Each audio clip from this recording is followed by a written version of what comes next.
Hello, moms. I know it's been a while. It's your girl, Sharita, the Behavior and Literacy Strategist, coming at you from the Morgan Unlimited Growth Institute, where you can find solutions for your child's behavior and literacy challenges. I have something to show y'all real quick. That's why I'm going live today, okay? I am going to talk to you really quickly about this very important thing. It's very important. I know I say that about everything, but do not help your child write their sentences. Do not do it. Don't help them at all. Now, I know that you're worried about the looks on your child's face, the look on your child's face when you don't help them, and you're wondering how in the world they're going to be able to write when it's time for them to sit down and do their work, or if you give them a writing topic, a writing prompt, and you want them to write. And you're used to going over there, you're telling them what you want them to write about, you're telling them how to write it, and you're there in case they need help. If they don't know how to spell a word, you're there to help them through it. Throw all of that out. And the reason I'm telling you to throw all of that out is, ask yourself this question. Do you want your child to improve and grow in their writing? Or do you want your child to always need help writing? Ask yourself that question. And if you want your child to grow in their writing, get better and better and better, then stop helping them. Okay? I'm going to tell you what to do instead. Before I tell you that, today, my students who just finished preschool and going into kindergarten, I learned how to write a paragraph. They're starting with 3 sentences. I have a time set where they have to write their 3 sentences. And then we're going to, then we edit afterwards and everything. And then they'll be writing 5 sentences because my requirement is 5 sentences for a paragraph. Okay? So they're 4. But one of them just turned 5. One of them is my daughter. And the other student turned 5 as well. So they're both now 5 years old, but they started with me when they was 4. That's the youngest you can be to start my program. Okay? Hello, my girl, my Leo twin. Miss Shauna said, I used to be worried at first, but not anymore. Good. I'm glad you're not worried anymore about the sentences and the writing and everything, okay? And I'm glad you said that because it's a process in the beginning to get from A to Z. In the beginning, what it looks like when our children are writing, it could be very nerve-wracking. We could be very worried about if they're going to be able to write better. We don't like the way it looks right now. But when time goes on, it progresses, right? Right, sis? So, I'm going to talk, really quickly about what to do instead. Now, it's very important when you want your child to write, you want them to write it themselves first. Okay? Let's say you want them to write a sentence or a couple of sentences. Like I did 3. I taught them each how to write sentences. And we learned to edit the sentences, right? So now we got to step it up a notch. We got to, we got to change the game. We can't be staying the same. You're just doing one sentence. Now you got the basics, that you have to have a capital letter beginning and a period at the end, right? You know what a sentence looks like. It's time to take it up a notch, okay? Time to change the game. So now it's 3 sentences, okay? 3 sentences. This is the time you have. I want everybody writing, no talking, okay? Caught my daughter talking. She thought I didn't know. And I clicked the unmuted. That's another thing. I'm tell you in a second. I unmuted and I'm like, no talking. She's like, cold busted. You lose points. No talking at all, okay? So when they're not allowed to talk, they know that they have to write for a period of time and they can't talk at all. That means they also can't ask for help. You're going to write for this period of time. And then if the timer, you write until the timer goes off. I want pencils moving. I want eyes on your paper. And that's what I want to see. Okay? So they have to write first and they have to work on their focus and they have to understand it's between me and these sentences. Then they're going to think. Then they're in creation mode. They're creating sentences that's coming from them. If your child say, what do I write about? What do you want to write about? I have my students pick their topics. Now, I know in school they have to write you know, from writing prompts, and sometimes I do that as well. But a lot of what I do is I have them pick their own writing prompts. Say, what do you want to write about? What do you want to write about? Sometimes we vote. Today, they both had a writing topic that they wanted to write about. And, you know, one of them won when I did my little game to see who could pick the writing topic, all right? But it came from them. Sometimes I say, choose 3 ideas, write them down. Which one you like the best? Which one you like the least? Okay, cross that out. The one you like the best, all right, that's the one you choose, and go. They have to be creating it from start to finish. It's on them. So they start writing. Why do you want them to write the sentence wrong? You want them to write it wrong so that you can see, I see that they have a problem with capital letters. I see that they don't understand that they're supposed to write a capital I all the time if it's by itself, right? I need to teach them that. I see that they know how to write, but they're forgetting if they write the word going, like what I'm about to show you, they are forgetting, they don't know ing goes at the end. So they might write going and they might write G-O-E-G, right? I need to teach them ing, okay? See that at the end of the sentence, they didn't put a period. I need to teach them and really work with them on their periods. So what I do is I tell my students to write it, and then I say, how did you spell this word? How did you spell this word? How did you spell this word? Okay, next, so they finish their sentence. How did you spell it? And then I say, when they finish, I'm listening to see if my students have to say period. They have to say period at the end.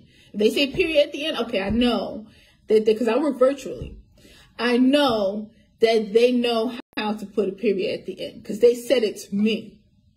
If I told them this is what I want you to write a sentence, this is what I want you to write about, I know that this word is difficult for you. The word is excited. And you're just in preschool, so I know you can't write that word yet. So I'm going to tell you how to write that word. I'm going to spell that word for you. And then you could do the smallest side. No, my students are writing all of it. And I'm teaching them how to break up each part of the word, how to listen for the sound and write each part. And then when they tell me how they wrote it, I'm saying, all right, look, I see you got most of it right. Okay, and then we edit each part. Now, coming soon, I'm actually creating a course where I'm going to be, whatever I'm teaching my students, I'm going to be creating a course and teaching you moms so that you can teach your children at home. So that's what I'm in the process of working on, because there's a lot of strategies in here that I can't talk about right now. It's just too many. All right. All right. So what I'm going to do right now is I'm going to switch the camera onto my screen so you can see what I've been doing. All right, Miss Shauna, with my youngest babies who are in my beginners elementary group. I have 2 groups for students when they first come in. If I have to start from scratch with you, it's beginners elementary. If you have the basics, you know all your sight words, you can write a sentence. You may need to work on capitalization and punctuation, right? But you have the basics, okay? You know what vowels are. Then you can read somewhat. Okay, now we go to the advanced group. So now you're pretty okay. You're just not reading and functioning at or above your grade level. Well, I have an early learning group for the preschool kids. And these 2 students, one of them is the daughter of Miss Shauna right here. Excellent young lady. They did so well and they advanced so much in the early learning group that I had to promote them. They're the youngest students that I've had in that group because usually they are maybe 2nd, 3rd, 4th, or 5th grade. That's the highest in that group. And they don't have a literacy foundation. I have to work from scratch. But they did so well that they were too big for the other group. So here they go.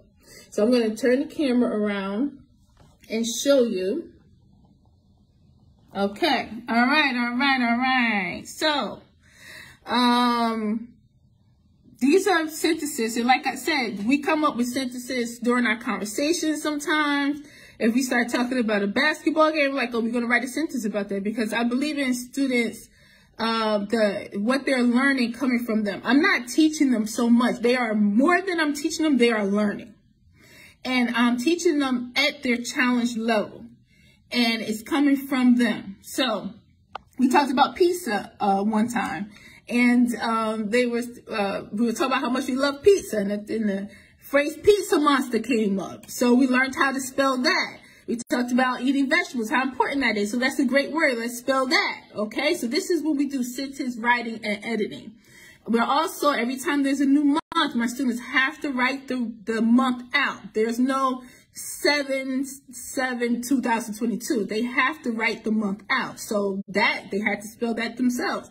Everything you see on here, my students have spelled themselves. Okay. So what you see in the top area, I want to go to the store, I went to the basketball game, pizza monster, vegetable, July, are all words and sentences that they spelled already themselves, and then we edited it and we fixed it, and then they learned how to spell it. And every time when we start class again, they review by reading those sentences. Now look at the bottom, because this is what we've been working on lately. You see, I am excited because I am going to kindergarten.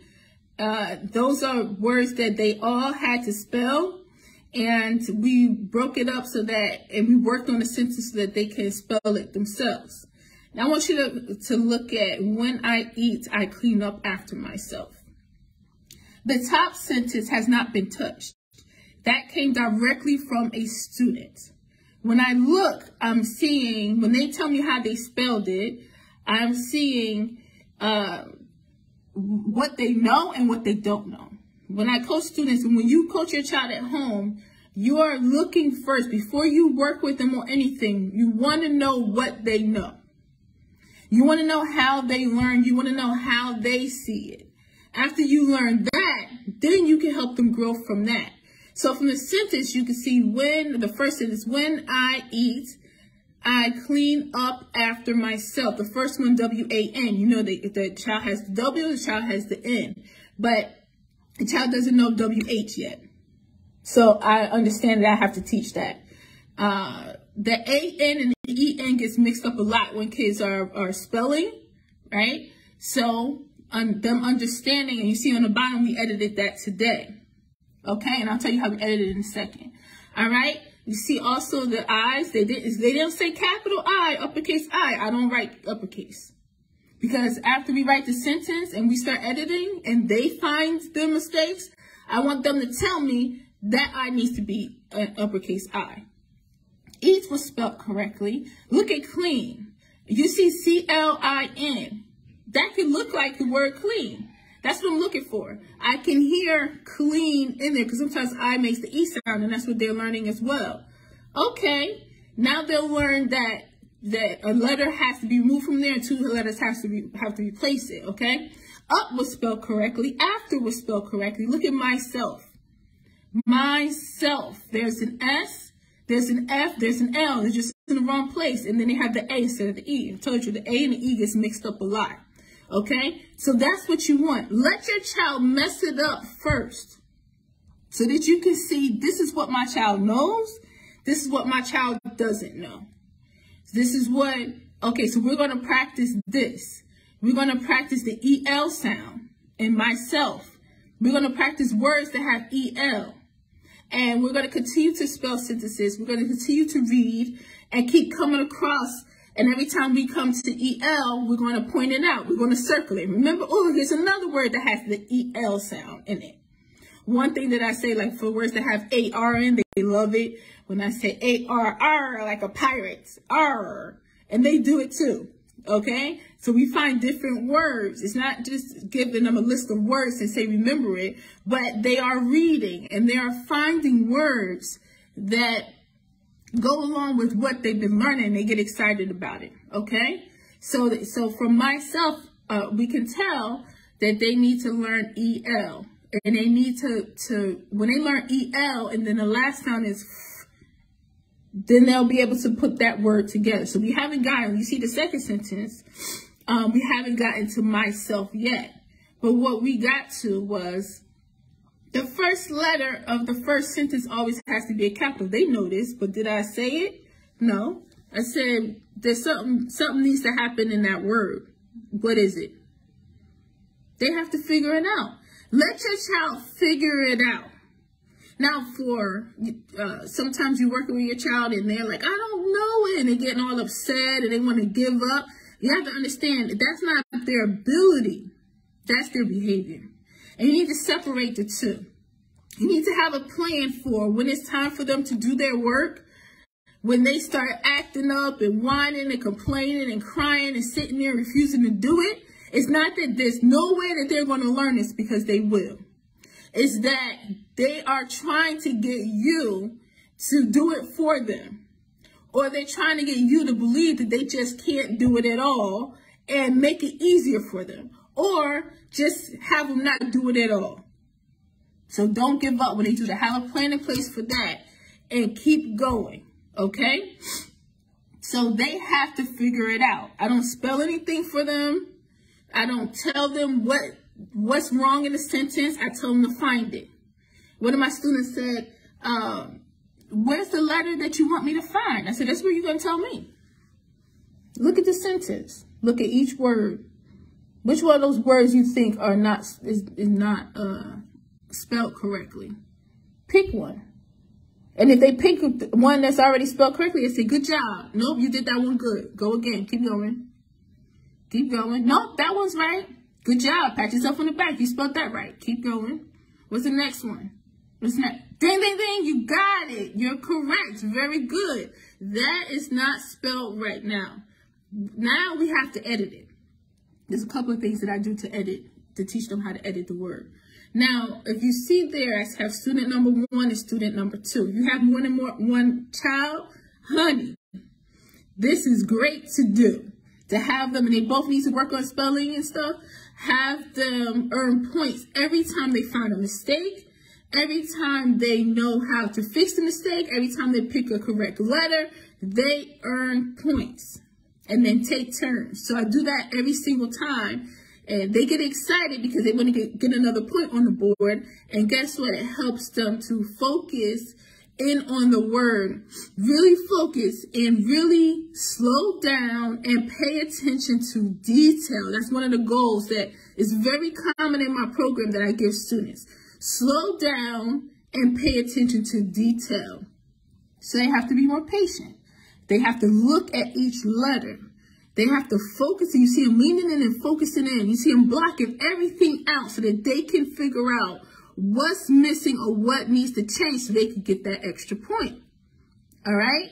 So don't be afraid to push your children, and don't worry about if they crying and whining and they want you to help and they say, I can't do it. We're not allowed to say, change your language. I always say that. You're not allowed to say, I can't. You can't say, I don't know. You're not allowed to say, I don't know. I can't. It's hard. You just take that out of vocabulary. You say, I got this. And you keep going. All right? So the point of all this is, like I said before, hello, Julie. Welcome, welcome. Do not help your child write their sentences. The best thing to do is to tell them to write it. If you need to leave and come back, okay, so that they're sitting one-on-one with their work, let them sit with it so that they can look at it and be face-to-face with it. Let them write the sentence wrong. Let them do it. Let them learn how to find their own mistakes and edit themselves. They get really good at it once they keep doing it, and it's the practice of it. Don't let them give up.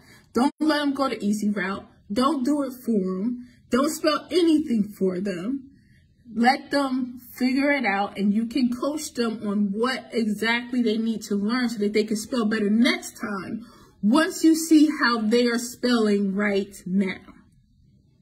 Okay? So if you're teaching your child, and this is the last thing I'm going to say, and I have another class coming in my advanced high school. I have 1 in high school and 2 going into high school. They're coming up for a 2-hour class. I can do 2 hours in the summertime.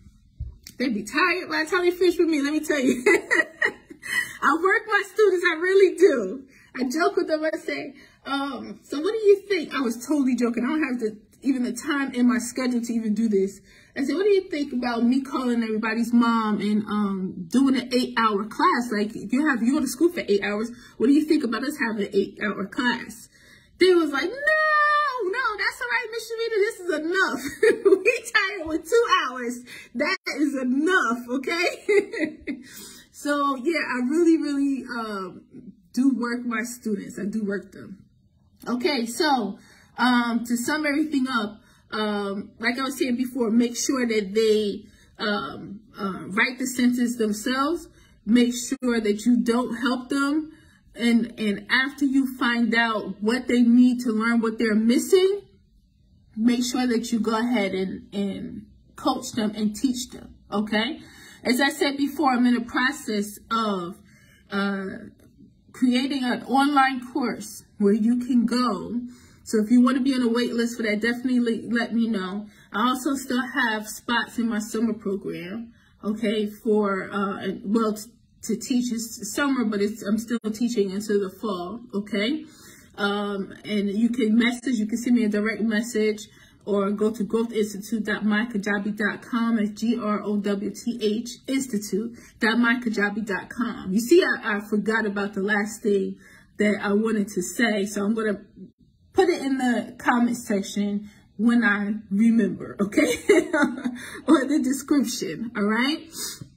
But you got this, y'all. Assess first. You can definitely improve your child's literacy from home.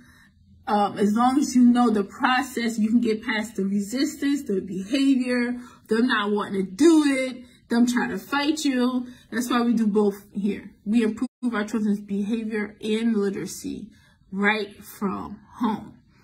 Right here, tomorrow, we're going to finish these sentences.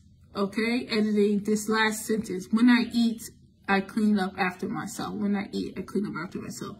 And they wrote 3 sentences today that we're going to edit next week. So these 5-year-olds are well on their way to learning how to write a paragraph before they even enter kindergarten. It's never too early to start, and it's never too late. If your child is older and they're struggling to write, if they're in middle school or high school, and they're struggling to write or spell or read, they're reading way below grade level, if they're acting out, it is never too late. If I was an adult right now and I was having trouble reading and I had an opportunity to figure this out so that I can improve my reading, I would do it. So don't ever think it's too late, all right? You're worth it. Your kids are worth it. You got this. You got this, all right? For more information on like it's my tutoring and coaching program, or to be on the wait list for when I start the online classes and support, send me a direct message, and go to growthinstitute.mykajabi.com for my tutoring and coaching program to book an appointment. Okay? Believe in yourselves, believe in your child, honey, and always remember that growth is unlimited. Oh, I just remembered. Before we leave, I know I told you about that, the points. The point system, the earning points. So make it fun. Have your children work together to earn points. Put it up so that they always see where they are. You go the next day and they go again to do the game and edit their sentences. Student 1 has 4 points. Student 2 has 3 points. Student 2 is going to want to get more points. Student 1 is going to want to stay ahead. We always compete in here, but number one is they compete with themselves. I tell you, your job, because my students may be on different levels, even within the same group sometimes. One may be a little more advanced than the other. Your job is to do better than you did yesterday. That's our biggest competition. We're doing better. We're growing every single day, and we're doing better than we did yesterday. All right? All right. I love y'all. Thank you so much. Thank you, Miss Shauna, for coming to hang with me today. And y'all have a great day. I'm looking forward to more growth. Looking forward to more information that's coming out. We got to get our kids together, y'all.